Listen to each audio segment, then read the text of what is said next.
What would you do if you were faced with malevolence that you couldn't see until it was too late? The warning signs can start very subtly. You begin to misplace things regularly, not being able to find it for hours. You start to feel more fatigued. Your mind begins to feel more cluttered with noise, and as time goes on, you feel more irritable, more explosive than usual. Without realizing, you start to lose sleep, only noticing when the dark circles under your eyes become visible. You excuse these admittedly normal human experiences. Maybe you were hungry, tired, catching a cold, or even just having a bad couple of days.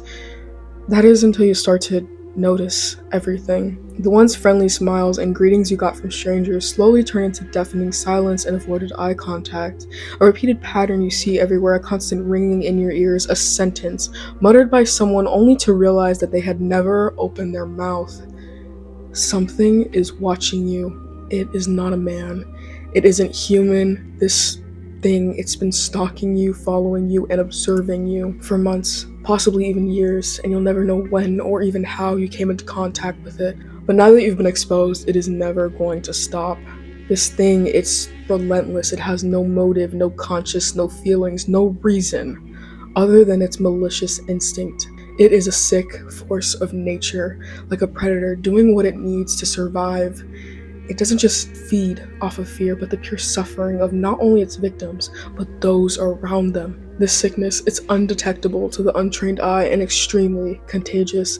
Whether it's the shortest conversation, social exchange, or even just standing in the presence of someone who's been exposed, you will face a similar fate to them. Becoming affected can happen within an instant. Without even knowing it, your life will no longer be your own. You will have no agency, no control, no will, and you will never gain that sense of closure on how you could have prevented it. So I hope you guys didn't think that was a bit too cringe or anything. I just wanted to write a little, second person point of view, little story, to kind of, I guess, encapsulate my retelling of the Slenderman, And I just wanted to touch on, just a little bit more of, his concept and my inspirations and stuff. Honestly, I'm just going to say this. My biggest inspiration for this rewritten version of the Slenderman is definitely Marble Hornets, and specifically the new Rosswood that had come out in, May or June or something. Wait, maybe it was... No, I think it was September. I'm sorry, my memory is crap. But, yeah, I honestly really enjoyed it, and I love the concept of Slenderman being, I think this was either implicitly stated or just my theory that I have, or some theory that other people have, that the Slenderman can kind of just bring people to a different dimension. It's unknown whether it's his dimension, something he created, or he just was living in it, but I kind of took that as inspiration, and what I did with it was, what if Slenderman was a being that had existed before humans did in let's say this little pocket dimension, right? Since I interpret the Slenderman to be more on, he's very smart, but he's not human smart. It's smart in ways that ensures its own survival, just like any other creature that's alive. It doesn't just go and take victims and choose victims for, funsies or whatever. It chooses victims that are more susceptible to hurt themselves or others, victims that have more to lose, and those with minds that are so demented, those who have such potential of causing such catastrophic suffering and harm to others. Those are the victims that the Slenderman chooses because it needs suffering to survive.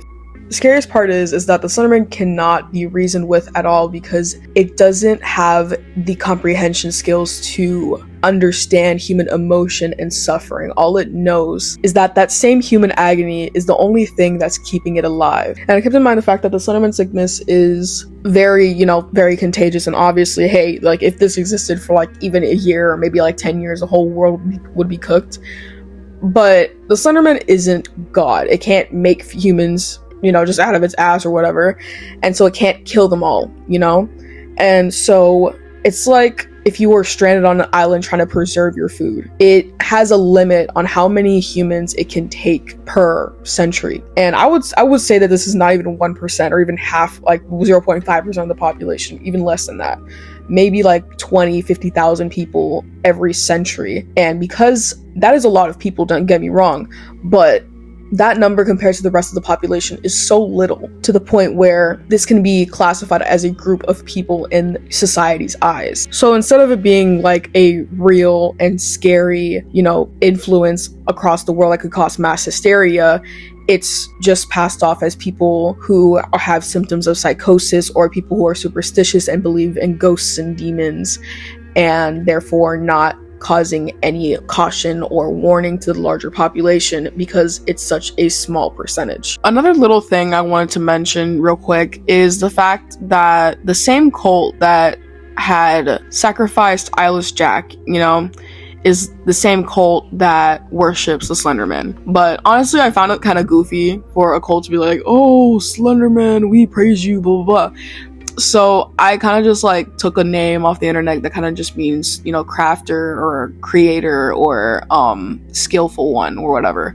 And it's the name Faber. So I was like, okay, that's a pretty cool name. So they'll call him like Lord Faber or whatever. So just a little thing. I haven't really world built around them too much. Just the fact that they've been an established cult for probably about a century. And Nina's bully, which is in the story, Claudia, had involved Eyeless Jack into the cult after seeing him struggle from symptoms of the Slenderman sickness.